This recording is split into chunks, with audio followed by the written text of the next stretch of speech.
Well, good morning, everybody. Welcome to the Underhood Show, presented by Mel Hambelton. And I don't know what you know this, Josh, or not, but this is the last show of the year. It is. Isn't that crazy?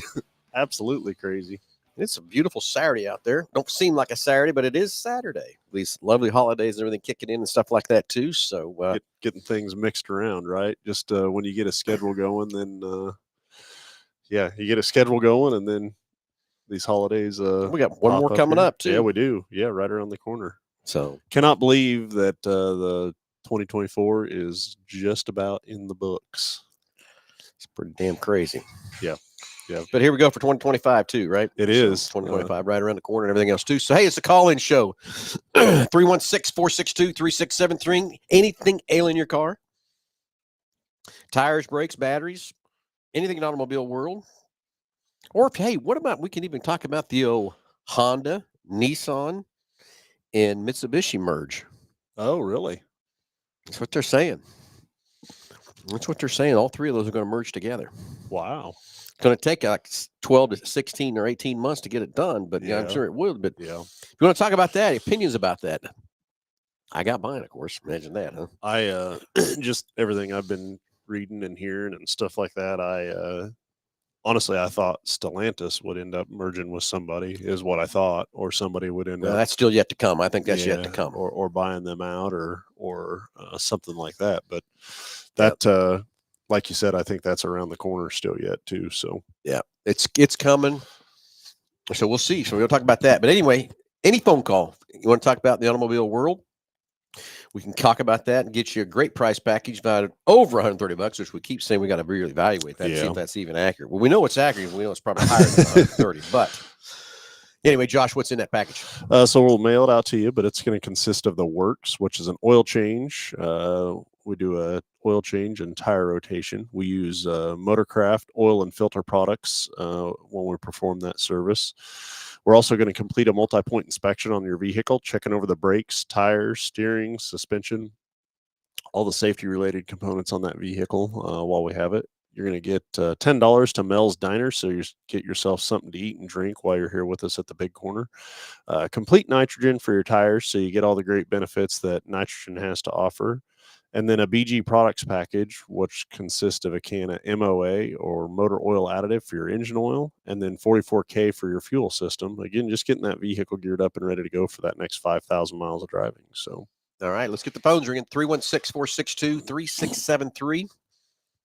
That number comes right to the front desk here at the dealership. Just tell them you want to get patched to the podcast. They'll send us a quick text if Josh and I see it, and get you on here as soon as we can. So anyway, good morning, Dallas. How you doing, buddy? Hope you had a good Christmas and from that part. So, this Honda, Nissan, and did you say Mitsubishi? Yeah. All three are merging together.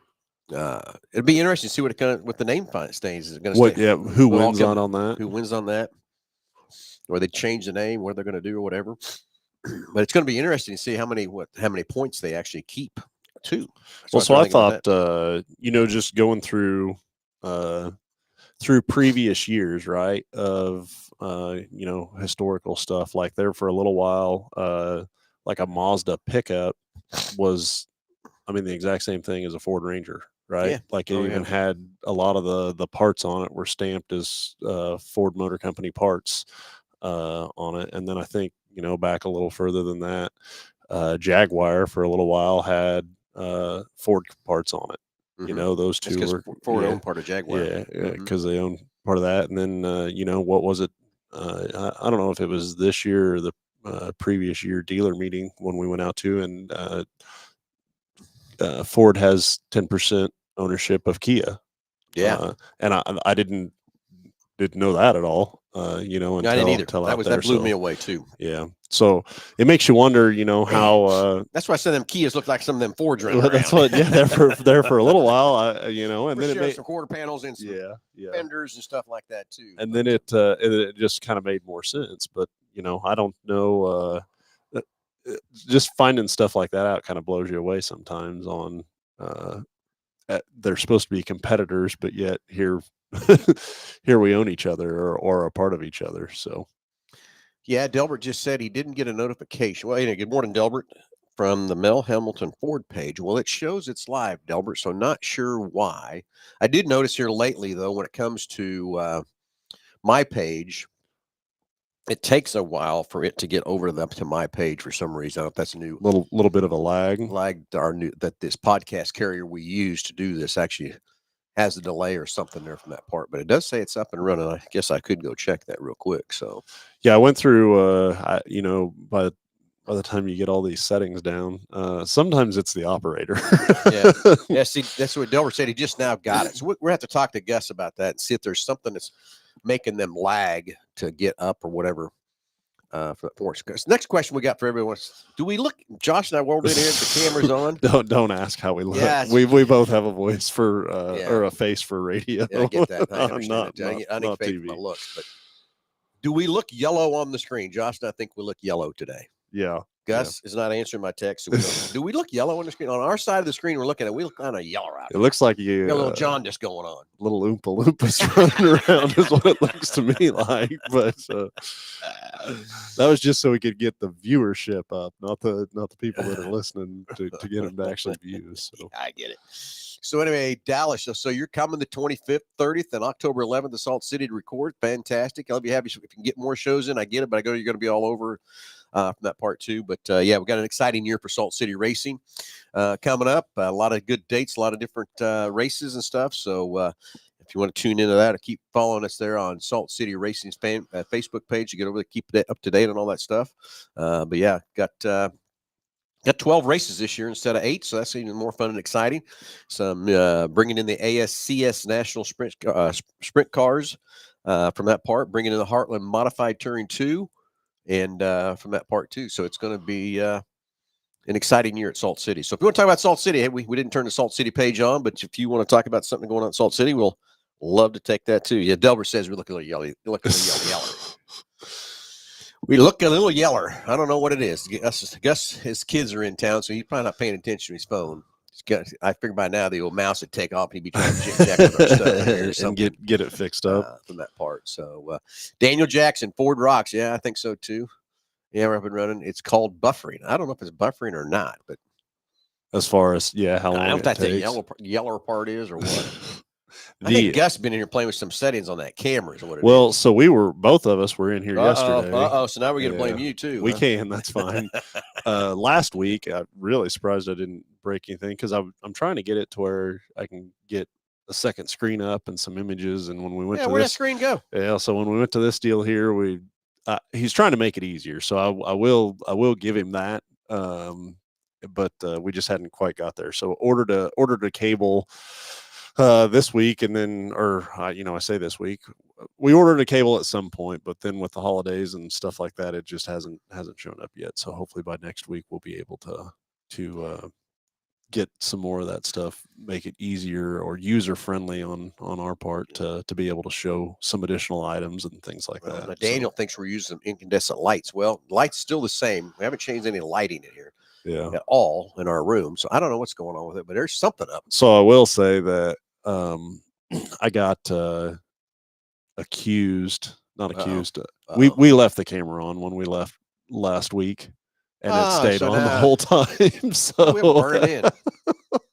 I don't know if that has anything to do with it or not, but and that was again that was operator error on our part. So, but I don't know. I was trying to think on any off brands that Chevrolet was a part of that you remember. I mean, obviously, Chevrolet, Cadillac, Buick, GMC, all that stuff. But anything, out Saab. So at one point they bought Saab, right? Yep. And then Hummer, but I don't know. That's a great product line. Saab. Yeah. So I don't know what happened, but it wasn't for very long that it was a part of GM, from what I remember anyways. And I want to say, what was it? Probably 98, 99? Somewhere in there, yeah. Somewhere around in there. Then a lovely Saturn. How about that one? Well, okay, yeah. I'm still a firm believer if they would have took those efforts of Saturn and put that into, back then, I thought it should have been in the Pontiac line. I think Pontiac still be alive today. I'm really, I was surprised to see Pontiac go out of, out Buick? of, yeah, Mm-hmm. yeah. Yeah, I was really surprised to see Pontiac go before Buick for sure.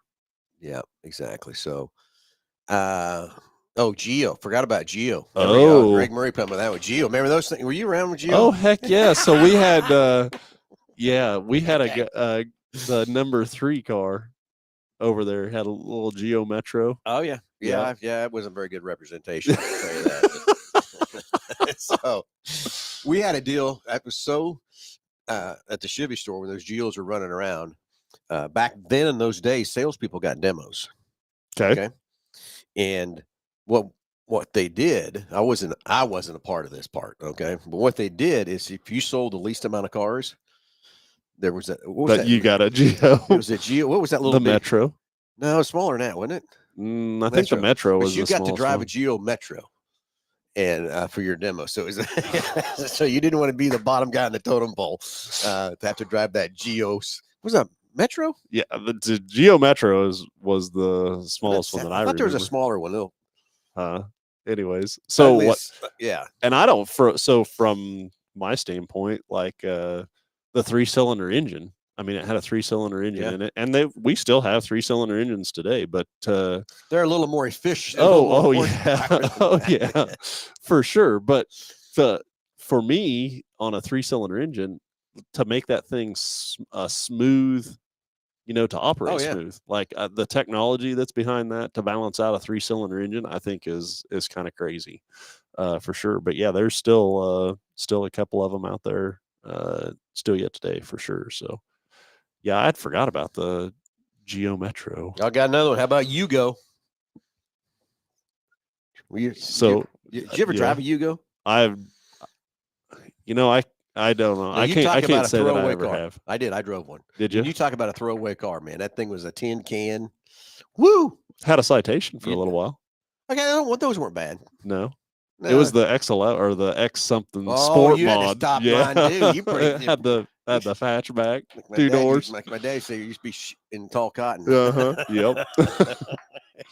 For sure. So, what's Delbert saying? I think they wanted to Jerry in the more luxury line if Buick.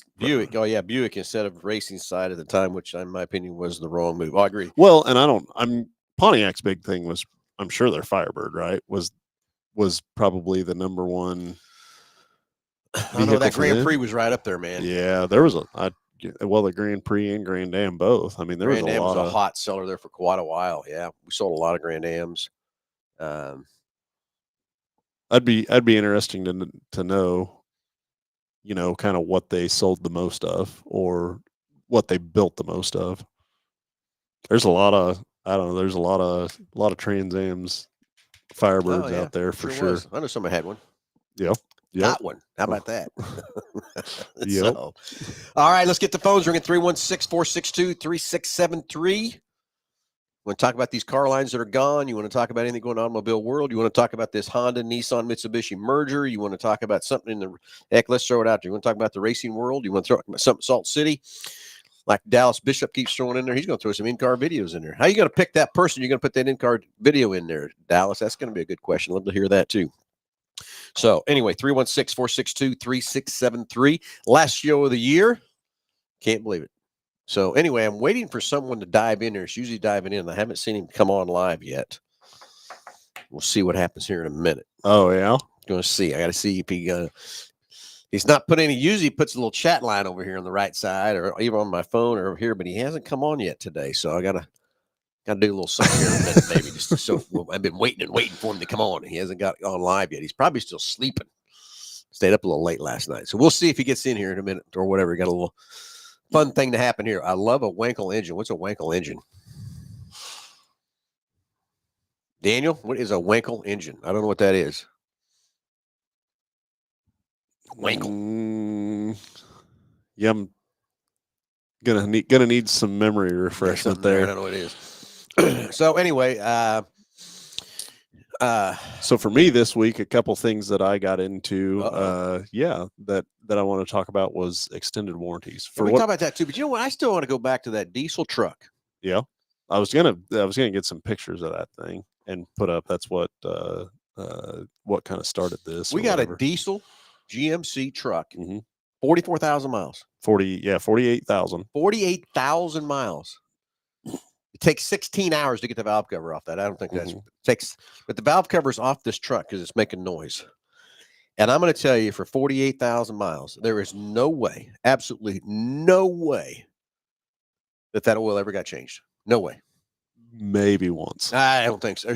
There's so much sludge Yeah. and so much buildup in that thing for 48,000 miles to do that. That's crazy. But Yeah. anyway, go on. That's Absolutely crazy. I didn't. For sure. I know it showed me the pictures. But Well, pictures don't adjust. But you walk out there and you open that hood up and you look at that thing. Holy God, it's just stupid. The the thing that blew me away, I could see it if the truck had, I don't know, 80, 90, 100,000 miles on it. But not 48. No way. And lack of maintenance. But to have 48,000 miles on it, it's a 22. I mean, the little lid just had to drive it. Yeah. Just, I don't know. And, and to me, as a consumer, like, what's your thought process behind that? You know what I'm saying? Like, if you buy it to drive that long. Yeah, I don't know. It's stupid. So anyway, got a caller coming in here. We'll get them online, but we can talk more in depth about that. But the money that's costing is crazy. Yeah. It's about a $20,000 engine swap. That's what it's going to be. Well, yeah, and that's putting now you talk about pay me now or pay me later kind of a deal. 100%. Think about how many oil changes you could pay for $20,000. Yeah. So anyway, we'll get this caller through, then you can talk about something like extended warranties. Love to hear that one too, because I got a lot of opinions on those too. So we'll get Mr. Wilson is coming through. Wonder who Mr. Wilson is. Let's see who he gets patched in here real quick and see what's on his mind here this morning. 316-462-3673. Number coming to the main store. Tell them you want to get patched in the podcast. Anything alien car, tires, brakes, batteries, whatever it might be. Anything in automobile world. We'd love to hear from you and give you the great price package just for calling in the show. And Mr. Wilson must be kind of hanging out while waiting to come through. I'm kind of delaying myself because normally I get talking and forget about him hanging on the line here. We've done that a time or two. Who we're going to blame on that one? Blame it on Mr. Yeller on the screen. That is suntan oil is what that is. Maybe I don't know. Suntan oil. Spent the whole. Well, of course, I wish I'd have been somewhere. Yeah, that suntan oil would have been required, right? Here we go. Hey, let's go to the phones and let's talk to Wilson. You're on live with Under the Hood. Hey, good morning, guys. This is Mr. Wilson. Hello, sir. Hello. As far as your guys' appearance today, I didn't know if you hit the tanning salon or maybe you had that. I've heard they spray on some of that tan color. Yeah, heard about that too. Josh does that every summer. Did you did you do makeup before you did the show? Is that what the deal is?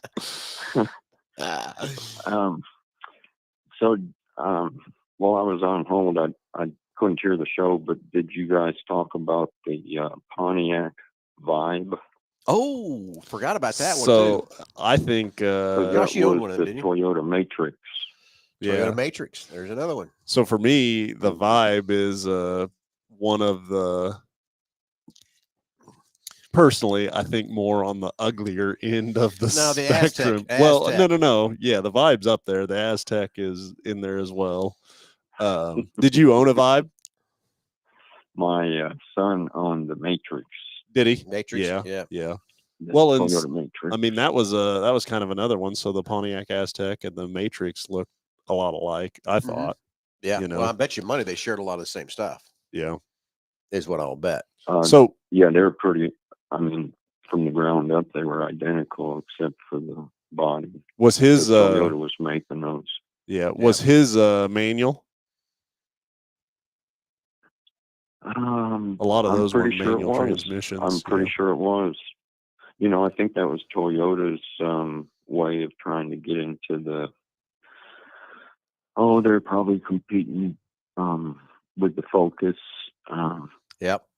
Trying to get into the small SUV kind of style. Yeah, agree 100%. Hey, I had a question. Yeah. So right now, planning on keeping the Focus RS, for another 100,000 miles or so. But I'm looking for another all-wheel drive rally car, manual transmission, because I really like the RS. And so, of course, I don't know who's going to have a car out there in 4 years, because from what I read about the GR Corolla, that's an all-wheel drive. That's one of those 3 cylinders you were talking about. But that's an all-wheel drive. You get that in a manual, and it's sort of a rally car setup. But they're talking about, on the forums, like it's limited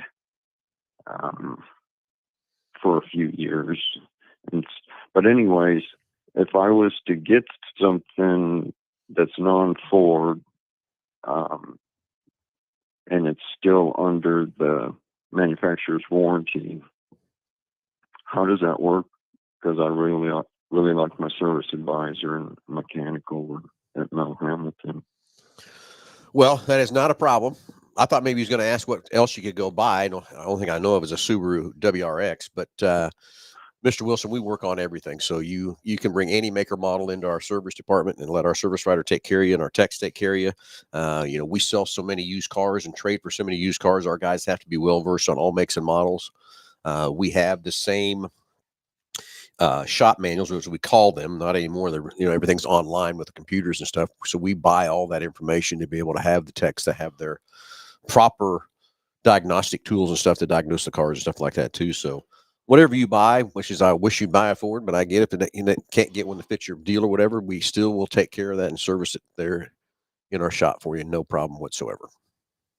Well, my wife's still got the 2019 Ranger and an old F-150. But yeah, that was unfortunate when Ford made that decision to, move away from the smaller. Well, you do know what happened there, right? Cars. What they were doing, not they exactly. they had a whole new car coming and didn't make it. Is what happened. Whole new car. They lost billions of dollars on that new car. I'm afraid you're about right on that one too. But yeah, they had a whole new car coming and didn't make it to the States is what happened. And we could have had a lot of fun with that, I think. Yeah, that's what we could have had it here in the States, but we didn't. And that's why the Fusion stuck around for an extra year to kind of offset that with to give us something to sell and everything else, give consumers another car to drive and stuff too. But that all went away. I'm hoping that they wake up and I don't know if I was clear on my question, because I wasn't quite clear on your response to the working on other makes and models. This car, if it would be under manufacturer warranty, maybe purchase new and bringing it to Mel Hambelton for them to do all the, oil change and warranty work and that kind of stuff. Yeah, basically we can do all the maintenance on it for you. And let's say it does have to go to, say it's Subaru. We do a lot of times. No, don't say Subaru. Say Honda or Toyota. I get it. We will take it there for you and help you with that. Okay. We do that a lot with customers that bring their cars in for service. We find out there's something that's covered under warranty, and say it's a Chevrolet. We'll just actually call the Chevrolet store and set up the appointment, and take it over there for them and stuff like that too. So, not a problem. We can do all the maintenance and all that kind of stuff. Tires and brakes and oil changes and fluid services and stuff on them. And then if it does come into play that it does need to go over there to another manufacturer, whatever, we take them over there for you. Okay. And who honors the work if it leaves your shop? And well, they have to. The other dealership we take it to will have to bring it back to you, and you guys would get with them. Yes, that's exactly. We'll handle all that for you. Not a problem. The other thing that I was going to bring up too is I know we've been a part of it. I know you're into kind of the RS scene or the rally style cars. We've seen both a Mach-E, a rally style Mach-E, and then also a Mustang, a potential of a Mustang that's coming or in the making. And so I think there's maybe a probability of having something in the Ford lineup for you down the road as well. So there is some things coming. That's good to know. Yeah, I hope they come to. I hope. I mean, yeah, me too. I'm a few years off. Hopefully, you know. Yep. So I think the Mach-E will make it for sure. I'm not sure about the Mustang part we saw, but who knows? You never know what'll make production or whatever too. We go to those shows and see new products and things, and there's still some things I wish they'd have brought that we saw at the shows we haven't seen yet. But so hopefully, I think the Mach-E will make it. I mean, there's enough surge there and enough things happening there that I think the rally Mach-E will happen. Mm-hmm. Well, do I get a vote? Because hey, that's not to throw another thing at you there too is tires for that RS. We just came back from Hoosier. We had our Hoosier dealer meetings the first week of December, and Hoosier's coming out with what do they call it? Track Attack tire, a brand new tire for the street. It's the first street legal tire that Hoosier's going to make. But I'm telling you, that tire looks very cool and looks like it's going to do a great job on rally racing, road racing, and that kind of stuff, and also just street racing. I shouldn't say that word out there, racing, but that's what it is. I hate to say it, but I'm more a daily commuter, but I've had that car, since it was new, and it's got the launch control and all that stuff, and I'm trying to keep it long term because I've never used any of that stuff. Right, I've never tracked it. I've never drifted with it or anything like that. I just love the stability, and if I want to take off fast or stop fast, I get it. Out well for me. Totally get it. But anyway, so it might be fun to put a set of those tires on that RS. It'd be fun to put a set of those Hoosiers on that RS just for even a daily driver. How much better it's going to break, how much better the traction will be, that kind of stuff too. I mean, and it's a good looking tire too. I mean, they did a great job with that tire. It really did. So thankfully I just got in on the i3 get one free. Hey, there you go. There you go. Pilot Sports. There you go. All right. Because that's what this tire is competing against is the Pilot Sport. Yeah. Awesome. Yeah, exactly. So I can get 30,000 miles out of it. Okay. Definitely. I'll make sure you tell Scotty about that, so he can remind me. All right, we'll remind Scotty of that, buddy. Well, thanks for the call. Thanks for the comments. Appreciate that very much, Mr. Wilson. Thank you very much. I really appreciate all your help and wish you the best for the Happy New Year. And I'll be in soon. All right, buddy. Every 5,000 miles. There you go. Looks like clockwork. That's good. Whether I need it or not. Yeah, exactly. So anyway, That's Mr. Wilson, what the doctor ordered. There you go. Happy New Year to you too, and keep in touch. Thanks, guys. Thank you. Bye. All right, 316-462-3673. Let's get some phones ringing. Anything ailing your car, tires, brakes, batteries, anything automobile world, it don't matter. Let's go. Love to answer your calls. Anyway, the other one we saw was the four-door Mustang. Bill's wanting to know what do you think the chances of that hitting production. I think it's going to happen. I think the four-door Mustang is going to happen. I think it's ugly as sin. I think it's terrible. That's what they're doing. But you know what? There's a market for everybody, and we'll see what happens there. They seem to think that the person that buys the Mustang grows a little older than needs the four-door for family and stuff. It's the nameplate that they're trying to keep. I guess I don't know, but I don't know. I won't be buying one. I'll put it to you that way. Now hold on. Nope. Don't never say never. Never's a long time. I will say that I will never. You're gonna go home one day and Mary's gonna be like, you know what? No. The time has come. Yeah, not for a four-door Mustang. I can tell you that.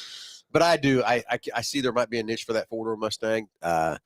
Disagree. I think they should be putting money. If they're going to go to a four-door Mustang, let's build us a sedan back again. Well, the thing that I don't understand is why use the nameplate, right? Like, why not? It's like the Mustang Mach-E. That should just be a Mach-E. It shouldn't be a Mustang Mach-E. Yeah. Shoot me down, Ford, whatever you want to say. And it's still, that's the same thing as the Maverick. It should have been named the Ranchero. Oh yeah, yeah, completely. Okay, on that not deal. the Maverick. The Maverick was a car. The Ranchero was like the El Camino. Yeah, like an El Camino deal. So the Maverick should have been named Ranchero by Yeah. far. I don't know who Bill Ford. I don't know how you pulled that off or whatever, or why you pulled that off, but it should have been called the Ranchero. Yeah. Yeah. By But far. also the other thing, like we got no idea what's coming 5, 10, 15 years down the road too. And I don't know. That's true. And we'll see if that's the other thing they showed us was the lowered down the street Lobo version of the Maverick. Well, there's supposed to be a Lobo F-150 come too, and it ain't showed up. Well, yet. and that would have been I think a home run for sure. Well, the Lobo F-150 I think would have been a killer truck to do that from that part. So we'll see if the Maverick makes it. It'll be interesting if it makes it or not from that part too. So a lot of new interesting stuff. It's going to be interesting 2025. Got a lot of 25s already coming. Of course, Explorer's been out for several months. The 25, I think the next thing we're going to see is the 25 Super Duties, and we'll see 25 F-150s. We've got some 25 Broncos coming. We got Bronco Sports coming. I mean, everything's coming in for 25. So a lot of exciting stuff there too. But the biggest major change is the Expedition. That's the next big change. Yeah. Of course, you're not going to see any of those till about March. Got a lot of them. Got about, I think I looked the other day. It was like 13 in production already. So I can't believe they already got them scheduled for production.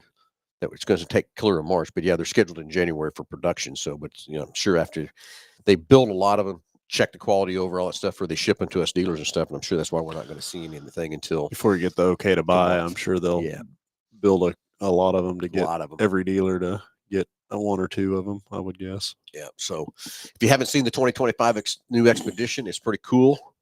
The dash in that thing is wild. But I think it's, a lot of people think some of these cars just got an iPad sitting up there on their dash, which it kind of does look like that on some of the cars and stuff. But this Expedition, it's a pretty cool looking screen. It looks very functional. Way more integrated. Yeah. It looks like it's supposed to be. There wasn't just plopped in there. That back tailgate, the split tailgate on it's going to be pretty cool from that part too. So the trimmer edition, I think, I'm probably most excited to see that deal. Yeah, I think that that's another. We do quite a few level kits and all-terrain tires on the Expeditions already for some people. So I think it is going to be cool to see that trimmer edition and stuff too. That thing looked really cool when we got to see it. So we know that's the way it's going to be because that was a pre-production model. So it wasn't, and it was real. Everything was there. It wasn't one of those ones they just pushed out on stage and said, here's what it's going to look like, and pushed it back off. I mean, they let you walk up to it and open the door on it, right? So yeah, exactly. So anyway, Josh, we got off on that tangent. You were talking about extended warranties. That's it's called pull it out of the ditch. Get it back on the road. Yeah. So I had a couple of instances this week on some extended warranties issues. Not issues, maybe questions from some consumers about, purchase an extended warranty, and actually got the opportunity to kind of visit with an individual in regards to they were in the market, right, shopping around. So they had a vehicle that had 120,000 miles on it. It was a 20 Explorer, and they were obviously thinking about, okay, hey, an extended warranty. Well, so from our perspective, like let's call them warning signs. What's some warning signs that you're probably not dealing with the right extended warranty company? But then also as a consumer, like the time to buy an extended warranty.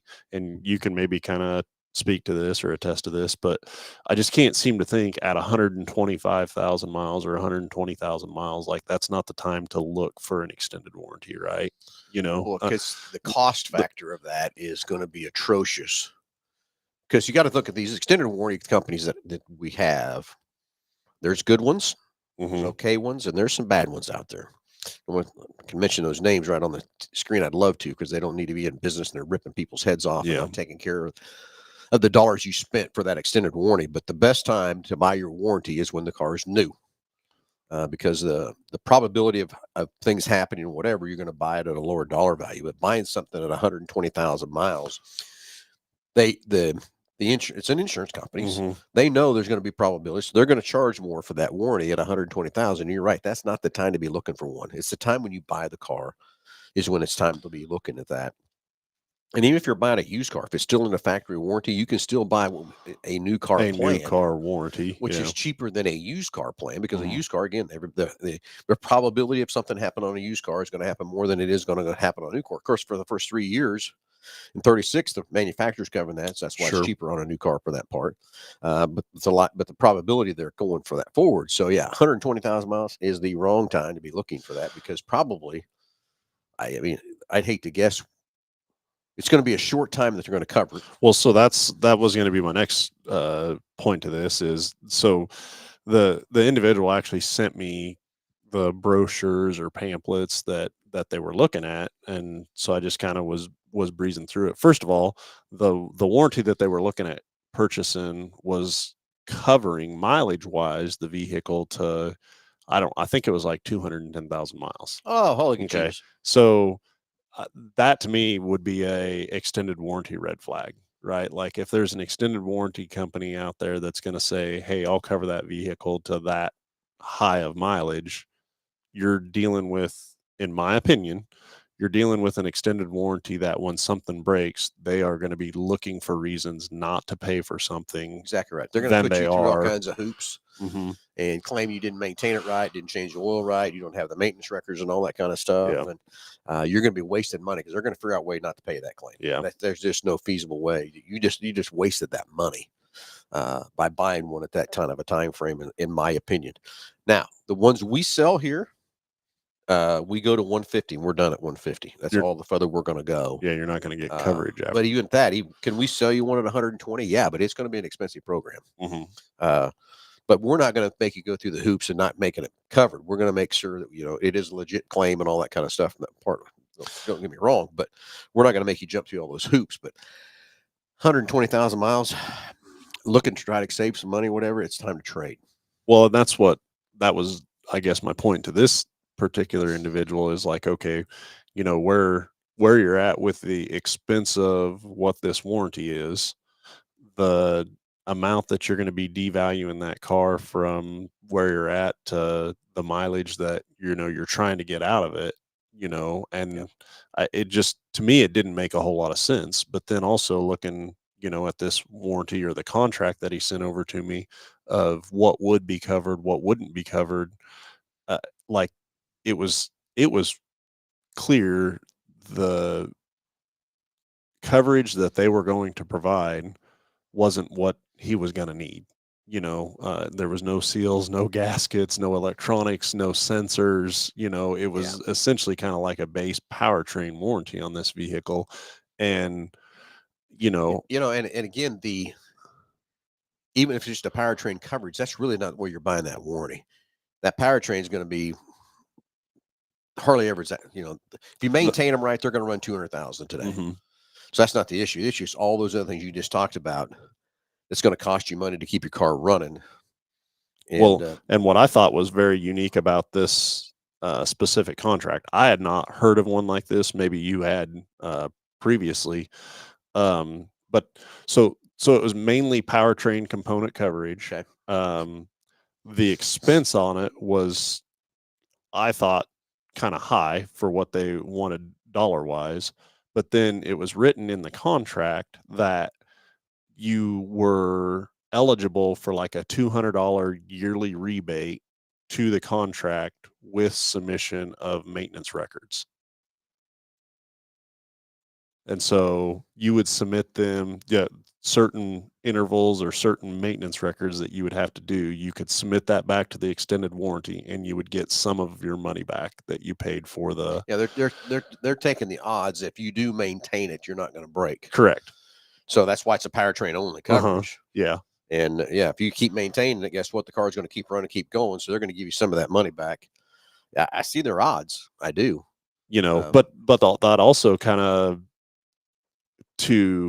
what's happening there, what that insurance company's doing, they're keeping the money, they're investing that money, making money on that money that you gave them on a probability that it's not going to break. Yeah.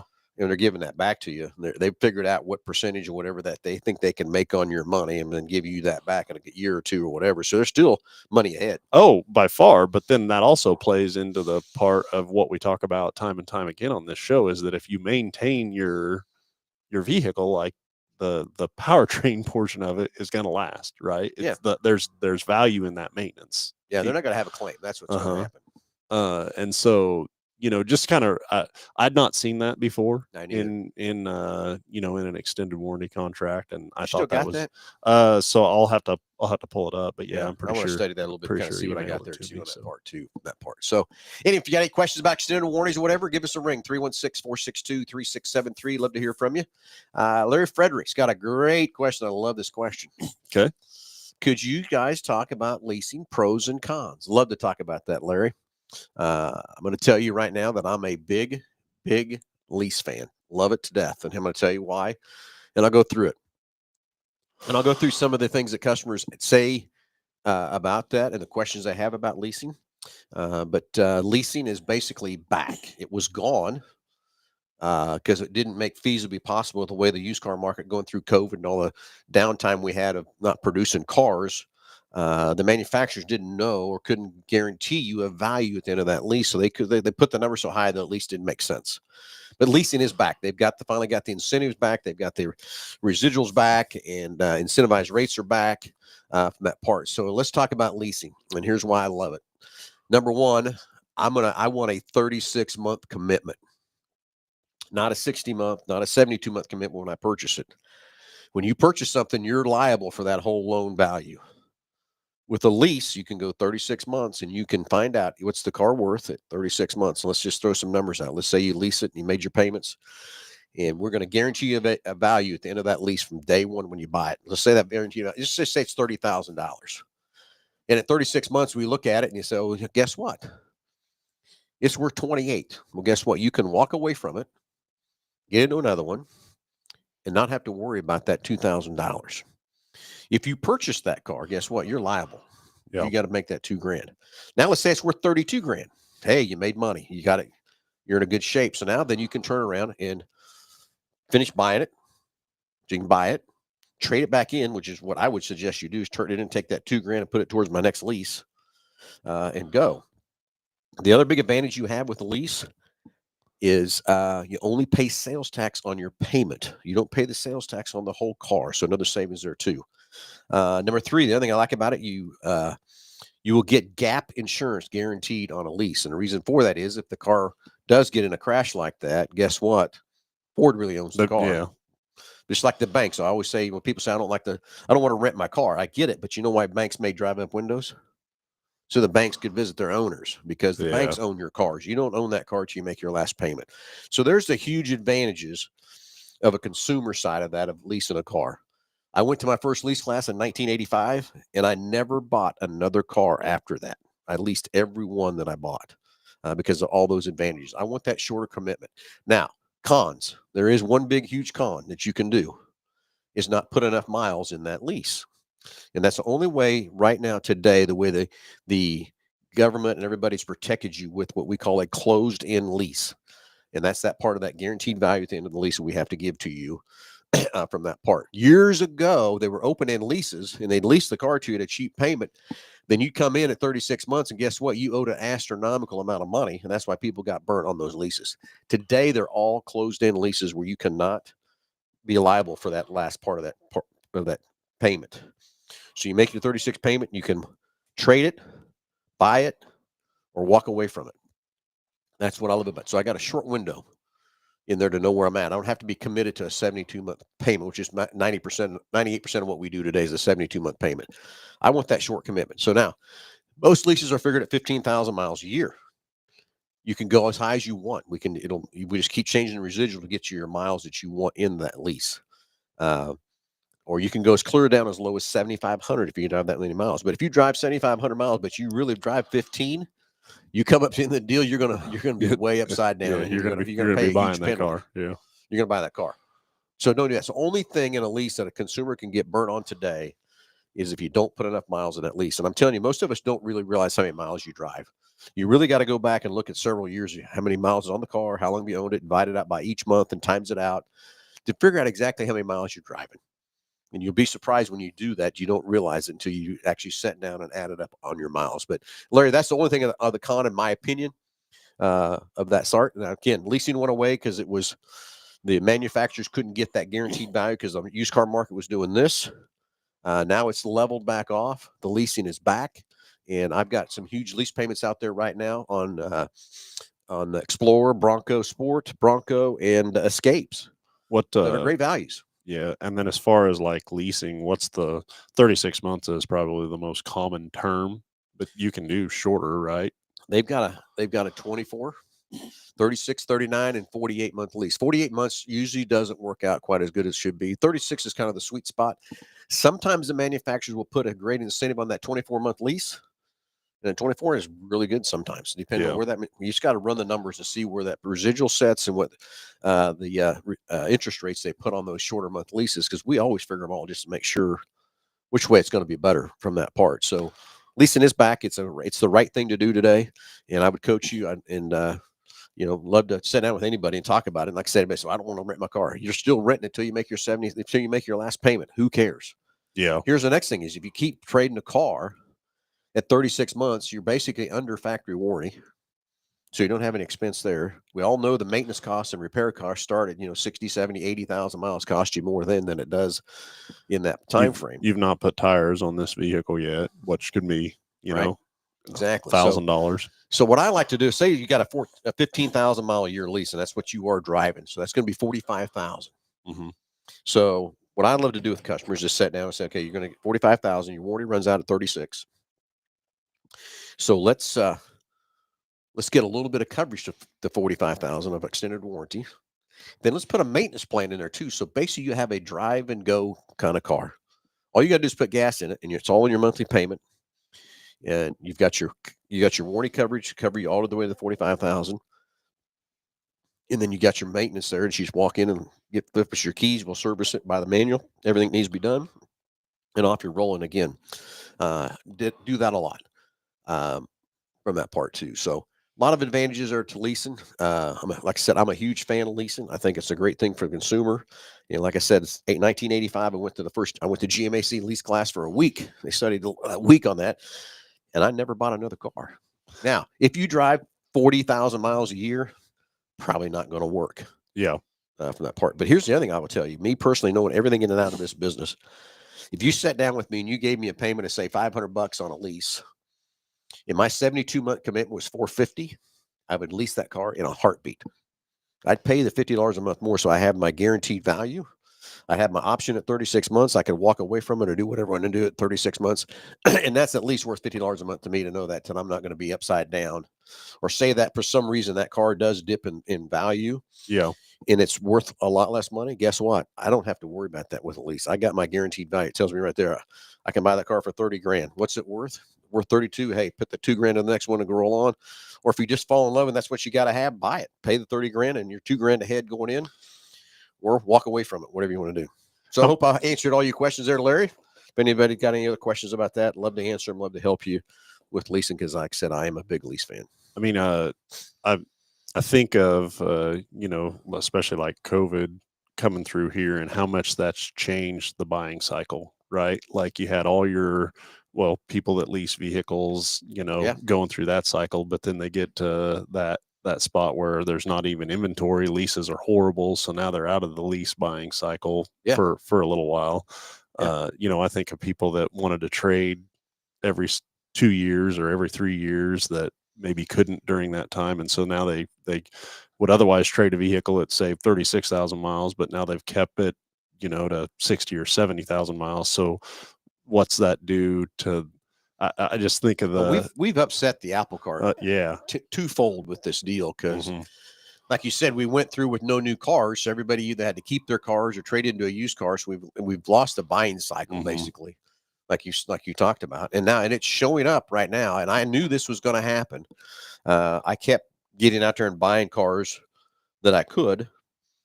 During that COVID time, we had no new. We had to have something to buy, but I bought them right. And so now we got all the new cars. We're back up to over 700 on the lot again, which is fantastic. Great selection. And I challenge any Ford dealer to tell me if you got any more inventory than I got, because I know you don't. So the selection we got here is fantastic. But we're about out of used cars. Yeah. I'm down to less. We used to have 300 to 400 used cars here. I'm down to less than 100 today. And I knew that was going to happen. I knew it was just going to be another swing and offset, everything go the opposite direction. And it did. And so now the used car market's back level and everything. And I don't want to go to an auction.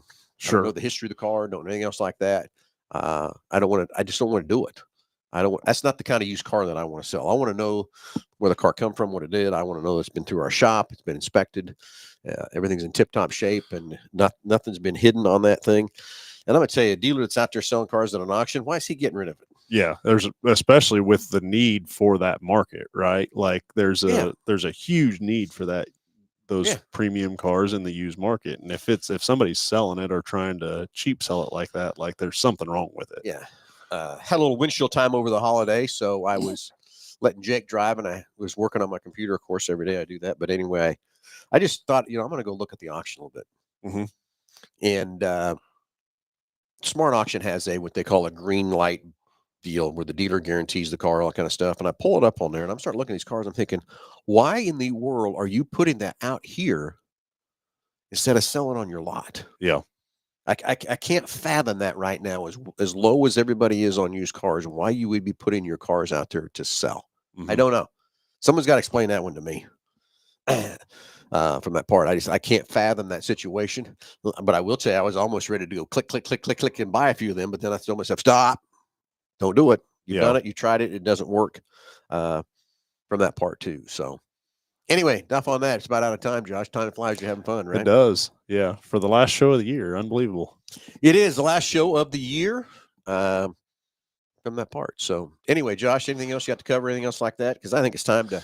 Let's talk about holiday hours for New Year's. We're going to be closed on New Year's Day, Wednesday. But other than that, we'll be, I guess the store will be closed at 6 o'clock on New Year's Eve. Yep. On Tuesday, New Year's Eve. But other than that, we'll be open normal hours the rest of the week for that. Come back Thursday and kick off 2025 like a no tomorrow. Yep, very much so. Hit the ground running, right? There you go. All right, everybody.